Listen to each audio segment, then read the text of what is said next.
So I'm going to cut this up into 4 pieces,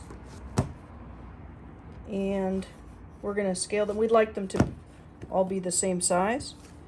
So we're going to do it at 290 grams.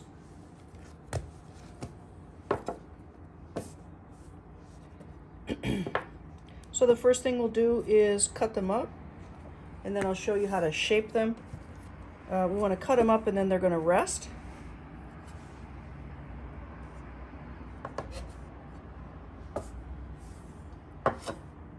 There may be a couple of grams left, which we'll divide evenly. Looks like I lost some additional during fermentation. No, should be all right.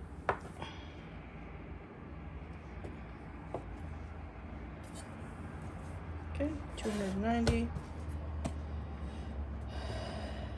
So I'm just gonna divide the rest up. Okay, I'll put my scale away.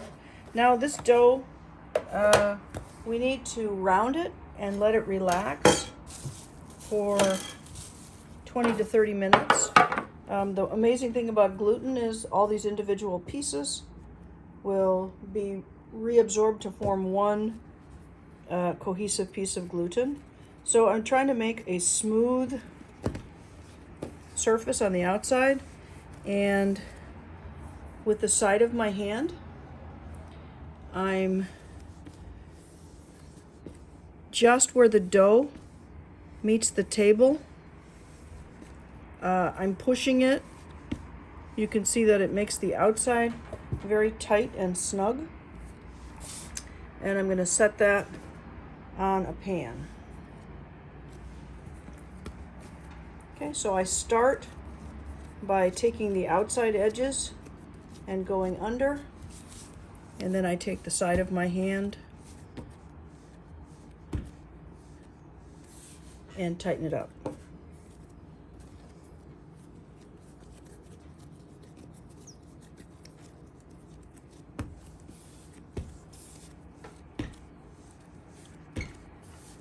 You can see I didn't really need any flour.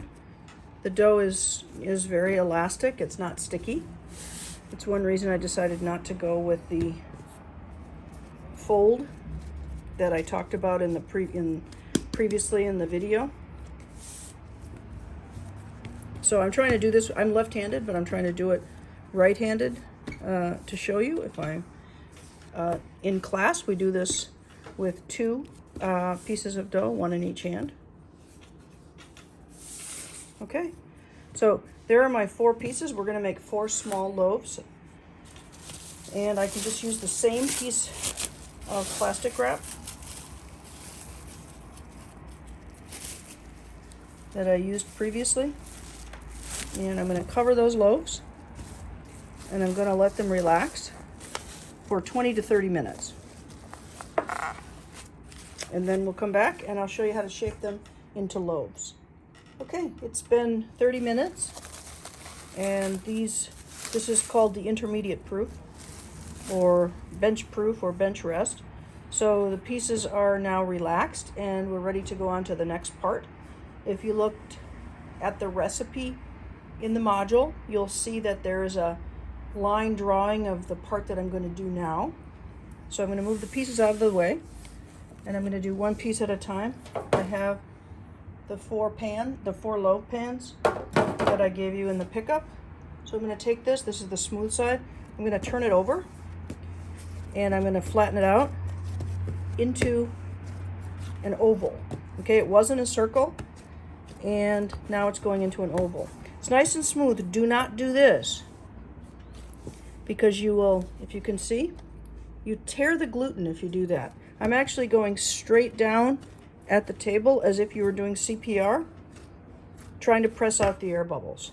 I'm going to take the ends of the oval and cross them over in the middle. Okay?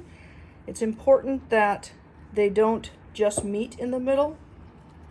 If you do that, you'll have a dumbbell-shaped loaf, and it's important that you don't cross them too far over.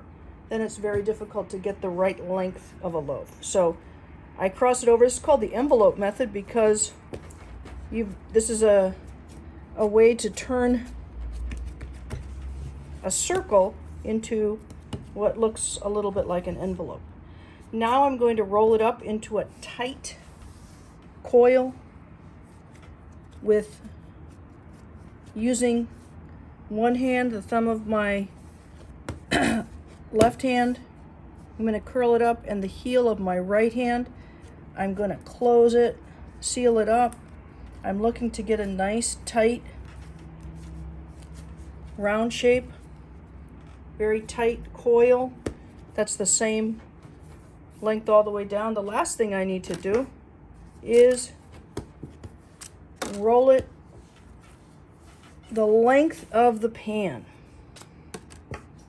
And I check and see where the seam is, and I put the seam in the bottom. And I'm going to do that 4 times, once for each loaf. Again, nice smooth side. I turn that over. I press it down. You can hear when you do it, you'll hear and see the bubbles popping. Cross over in the middle, flatten down.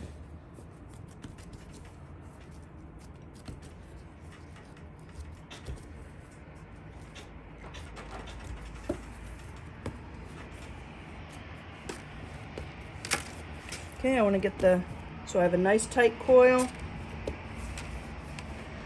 and I'm going to find my seam. The seam goes in the bottom.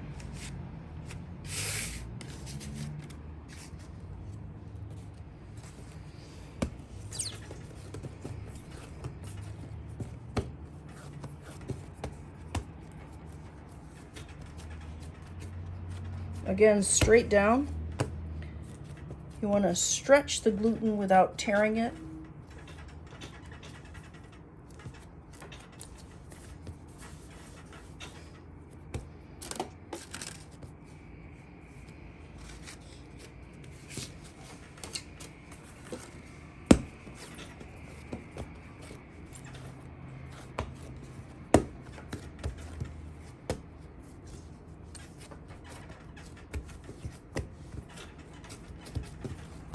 You'll notice as I'm curling it up, I'm trying to go straight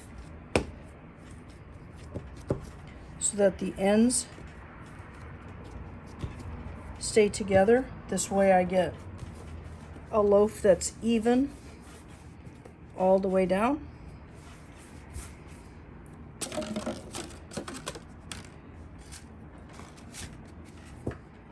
Now I need to cover these to let them go for their final rise. I'm not going to use plastic wrap because I don't want anything that will be too tight on the top of the loaves. So I'm actually using a trash bag, clean, because it's a little bit bigger and I can capture a little bit of air in there so that the plastic is not tight on the loaves. Okay, and now it needs to rise. I'm guessing it's going to take 45 minutes to an hour, could be longer. I will show you when it's ready, when it rises to the top of the pan. So the loaves have been proofing for about an hour and 15 minutes. The time will depend upon your ambient temperature. I want to be very careful. You can see they're more than doubled in size. I need to be very careful right now, not bang anything. I should mention that when you shape your loaves and you put them to proof, that's a good time to turn your oven on. So I'm going to put this, I'm getting them ready for the oven, but I'm going to apply some egg wash first. This is some egg that I had left from a previous baking job, and I actually froze it so it would be ready for this. So I'm going to very gently brush the surface. I need to be very gentle or the dough can collapse. So it's just a part of a beaten egg. It's actually the egg I had left from making banana bread, and I just put it in a little container, and I froze it because I knew that I would need it for this bread. The reason we do this is because if we don't put anything on the surface, it will be dull, and this will help it be a little shinier, more attractive. I'm going to put this in a hot oven, 425 oven, for about 10 minutes. That will cause a very nice oven spring, which is the initial rapid expansion, and then I'll turn it down to 375 to finish baking. Okay, so you can see I was very careful when I brushed them so that they wouldn't collapse. Here are the loaves just out of the oven. They baked for 10 minutes at 425 and 15 minutes at 375. These are very small loaves, so they baked pretty quickly. If you have regular bread pans, go ahead and use those and put more dough in them. I can tell you how much dough to put into a larger pan. So there you go.